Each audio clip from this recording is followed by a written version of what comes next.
Tapi pokoknya memenuhi unsur lah untuk KDRT, buktinya diterima oleh polisi kan. Kalau tidak memenuhi unsur, pasti kepolisian tidak akan menerima laporan dari Vena Melinda tersebut.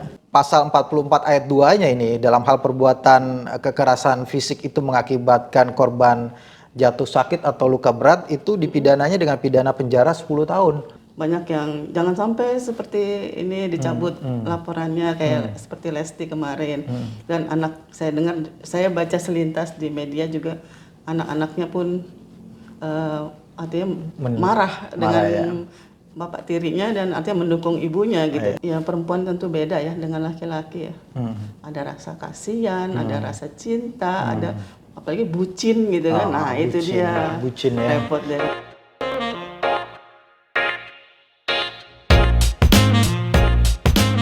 Assalamualaikum warahmatullahi wabarakatuh. Kembali lagi di YouTube channel Halo Pengacara. Apa kabarnya sahabat Halo Pengacara? Semoga baik-baik saja ya.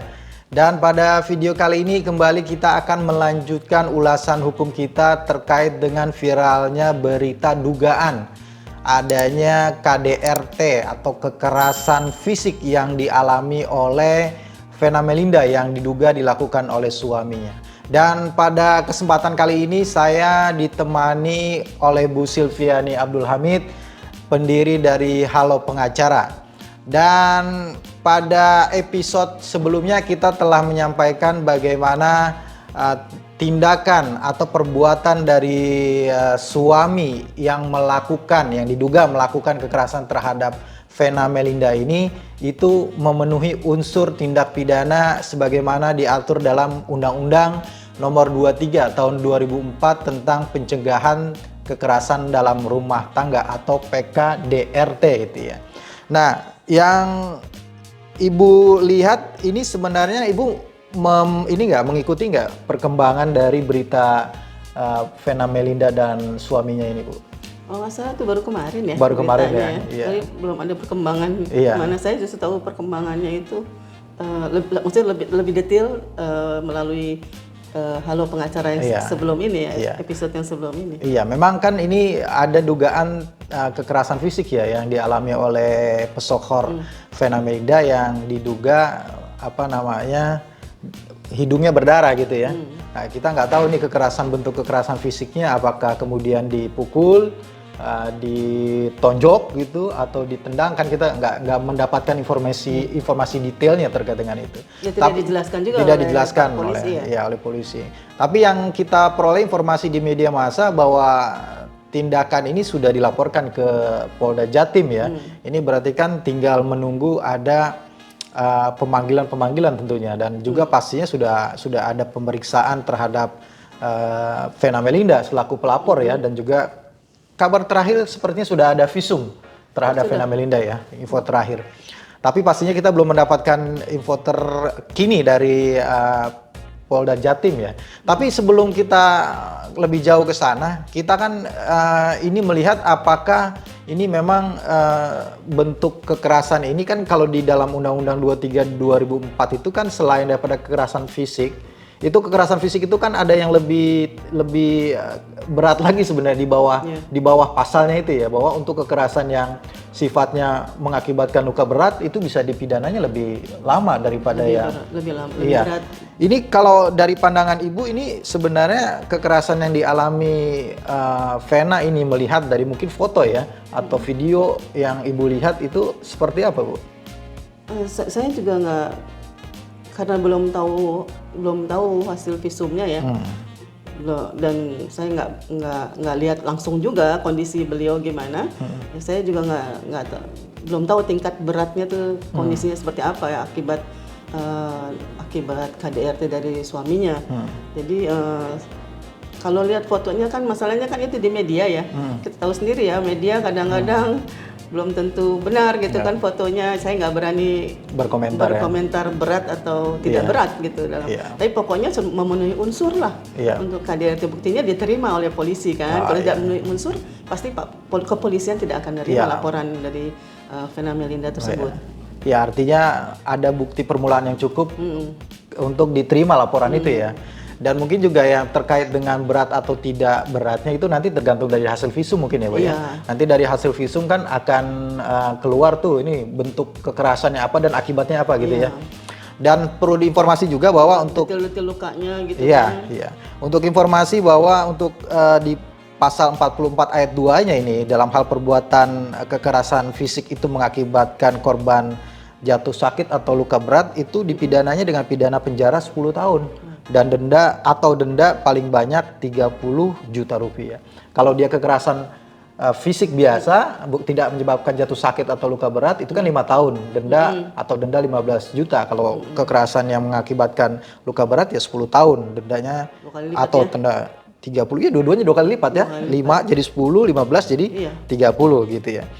Nah, ini juga yang menarik adalah bahwa dari keterangan yang kita baca di media ya bahwa Vena Melinda ini kan juga mengatakan suaminya itu sering emosi gitu, sering marah-marah, sering mengamuk. Apakah ini juga bisa dikategorikan sebagai bentuk kekerasan psikis yang sebagaimana diatur di dalam pasal 5 huruf B ya? Ya, menurut saya bisa ya, termasuk kalau yang bersangkutan dalam hal ini Vena Melinda yang dikasari atau sering emosi gitu ya, suami emosi, keberatan dengan hal itu gitu. Tapi ya sepanjang dia tidak keberatan ya tentu aja tidak bisa ditindak hukum suaminya. Tapi kalau memang dia keberatan dengan hal itu, dengan kekasaran suaminya, dengan emosi suaminya yang diluapkan ke istrinya ya, dan istrinya tidak berkenan gitu diperlakukan demikian, lapor polisi bisa. Iya kan kalau kita merujuk pada pasal 5 huruf B kemudian junto pasal 7 kekerasan psikis adalah perbuatan yang mengakibatkan ketakutan, hilangnya rasa percaya diri, hilangnya kemampuan untuk bertindak, rasa tidak berdaya dan atau penderitaan psikis berat pada seseorang gitu ya. Iya. Ya, mungkin termasuk juga kalau dia merasa ya nggak nyaman dengan itu kan diperlakukan demikian ya. Walaupun nggak sampai ketakutan, saya pikir itu juga ancaman kan. Ya, artinya nanti juga ada kemungkinan jika mengarah kepada adanya dugaan itu kan nanti ada pemeriksaan dari psikologi ya, psikiater gitu ya. Kadang-kadang kan setiap orang yang jadi korban itu tidak tahu bahwa itu menimbulkan trauma yang di kemudian hari atau yang dalam gitu. Itu baru awal nanti. Dan bukan yang nggak mungkin lagi kalau misalnya tidak dilaporkan dari yang kecil tanda petik ya, mungkin kecil-kecilan gitu kan, intimidasi atau apa kecil-kecilan dari pasangan itu terus akan menjadi besar karena makin meningkat ini level tingkat kekerasannya gitu kan. Dan kita lihat banyak kan korban-korban KDRT gitu yang tadinya kecil-kecilannya aja ya tanda petik ya, tapi kemudian kan sampai akhirnya dibunuh, ada yang sampai kayak gitu kan. Mungkin karena merasa makin gemes kali, makin emosi, jadi buat dia makin emosi, makin meningkat derajat kekerasannya gitu. Kalau harus dihindari gitu. Jika kita merujuk pada undang-undang PKDRT ini di pasal 45 itu untuk kekerasan psikis itu diancam pidana paling lama 3 tahun dan denda paling banyak 9 juta rupiah. Dan ini ada satu lagi yang menarik adalah bahwa katanya ya diduga bahwa kekerasan fisik itu dilakukan karena Vena Melinda menolak permintaan dari suaminya untuk melayani suaminya. Itu berita yang beredar. Ini masih diduga ya. Belum ada fakta yang benar-benar valid untuk itu ya. Nah, kita berandai-andai jika memang itu diduga karena dia menolak kemudian dipaksa untuk melakukan itu bukankah masuk kategori kekerasan seksual sebagaimana dimaksud dalam undang-undang PKDRT, Bu? Iya, kalau menurut undang-undang ya itu termasuk ya pemaksaan seperti itu ya. Bahkan cuma masalahnya kan kebanyakan kaum suami ini merasa itu sudah hak dia untuk melakukan itu. Itu kan yang kadang-kadang harus tahu juga nih para suami atau istri juga mungkin tentang hal ini gitu, bahwa dalam hal ini berlaku hukum positif gitu loh. Undang-undang itu berlaku gitu. Nggak bisa bilang bahwa itu hak saya sebagai suami. Terus pakai misalnya hadis-hadis apa yang menurut yang misalnya muslim nih ya. Dalam hal ini masalahnya hukum positif tetap berlaku. Tetap berlaku ya. Karena di sini kalau dia memang terbukti melanggar atau terbukti melakukan kekerasan seksual ini diancam dengan pidana penjara paling singkat 4 tahun. Dan paling lama itu 15 tahun. 4 tahun paling singkat, paling lama 15 tahun.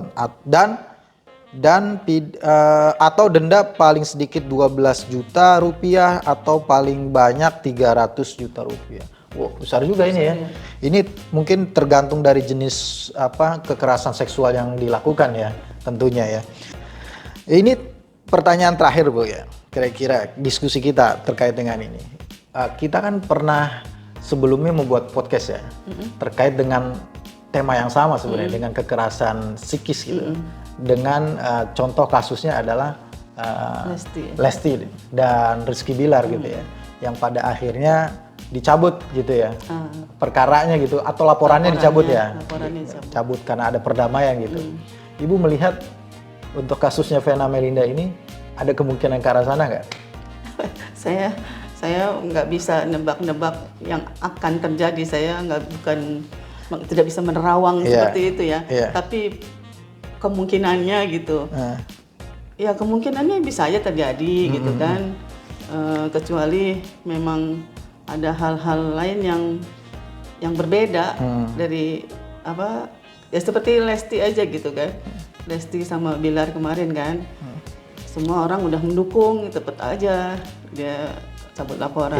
Angka ini kita juga nggak tahu nih apakah, kan saya dengar banyak yang jangan sampai seperti ini dicabut laporannya kayak seperti Lesti kemarin.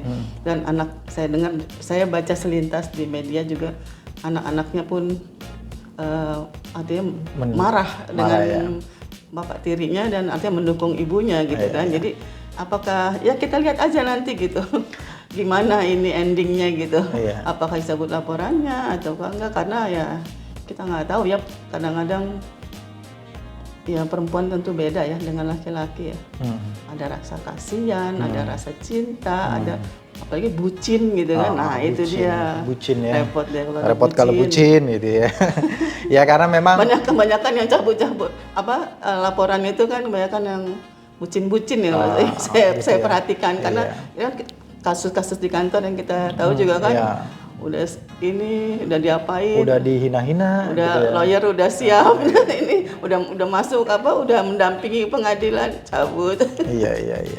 Iya, memang untuk sebagai informasi juga ya, bahwa untuk memang di tahap kepolisian itu ada Peraturan Kepala Kepolisian nomor 6 tahun 2019 tentang penyidikan tindak pidana, di mana dalam ketentuan itu ada namanya mekanisme keadilan restoratif. Keadilan restoratif itu artinya bahwa memang untuk perkara-perkara tertentu itu dapat diselesaikan melalui mekanisme perdamaian gitu ya. Cuma memang sini ada syaratnya Bu. Di sini di pasal 12 Perkap itu dikatakan syaratnya itu ada terpenuhi syarat material dan syarat formil. Syarat material itu tidak melakukan bahwa meliputi tidak menimbulkan keresahan masyarakat atau tidak ada penolakan masyarakat. Artinya ketika akan diadakan keadilan restoratif ini, dalam hal ini contoh kasus Vena Melinda ini tidak menimbulkan keresahan masyarakat atau tidak ada penolakan masyarakat. Yang kedua, tidak berdampak konflik sosial. Itu. Yang ketiga, adanya pernyataan dari semua pihak yang terlibat untuk tidak keberatan dan melepaskan hak menuntutnya di hadapan hukum.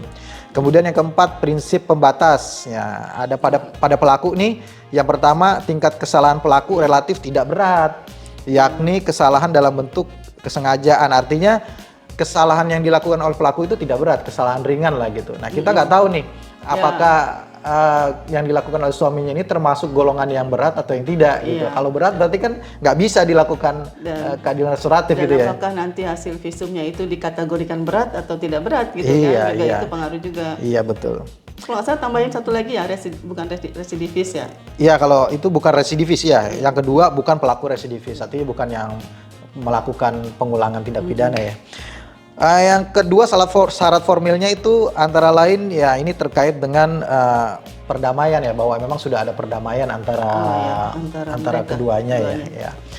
Ya mungkin itu yang bisa kita sampaikan dan kita ulas dalam video pada kali ini. Mudah-mudahan ada manfaatnya buat sahabat Halo Pengacara semua. Terima kasih Bu Sylvie atas waktunya sudah mendampingi saya.